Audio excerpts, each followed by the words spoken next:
ಅಂಬೇಡ್ಕರ್ ಅವರು ಒಂದು ಸುಂದರ ಮಾತು ಹೇಳ್ತಾರೆ, ಪ್ರತಿ ಸಮಾಜಕ್ಕೂ ಶಿಕ್ಷಣ ಎಷ್ಟು ಮುಖ್ಯ.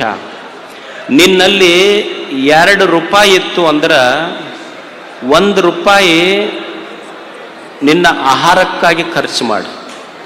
1 ರೂಪಾಯಿದು ಪುಸ್ತಕ ತಗೋ. ನಿನ್ನ ಹತ್ರ 2 ರೂಪಾಯಿ ಇತ್ತು ಅಂದ್ರೆ 1 ರೂಪಾಯಿ ಊಟ ಮಾಡು, ಆಹಾರಕ್ಕಾಗಿ ಖರ್ಚು ಮಾಡು. 1 ರೂಪಾಯಿದ್ದು ಪುಸ್ತಕ ತಗೋ.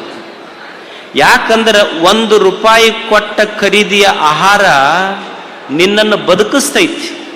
2 ರೂಪಾಯಿ ಕೊಟ್ಟು ತಗೊಂಡ ಪುಸ್ತಕ ನಿನ್ನನ್ನು ಹೆಂಗೆ ಬದುಕಬೇಕು ಸಮಾಜದೊಳಗೆ ಅನ್ನುವುದನ್ನು ಕಲಿಸ್ತೈತಿ. ಪುಸ್ತಕ, ಶಿಕ್ಷಣ ಅಷ್ಟು ಮುಖ್ಯ.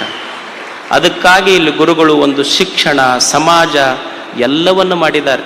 ಅದಕ್ಕಾಗಿ ನಮ್ಮಲ್ಲಿ ಯಾವಾಗಲೂ ಕೀಳರಿಮೆ ಬೇಡ. ರವೀಂದ್ರನಾಥ್ ಟ್ಯಾಗೋರ್ ಅಂತಾನೆ, ದೇವರೆಲ್ಲದಾನ, he is there. You should never seek him in the dark corner of a temple. ದೇವರನ್ನ ಗತ್ತಲೆಯ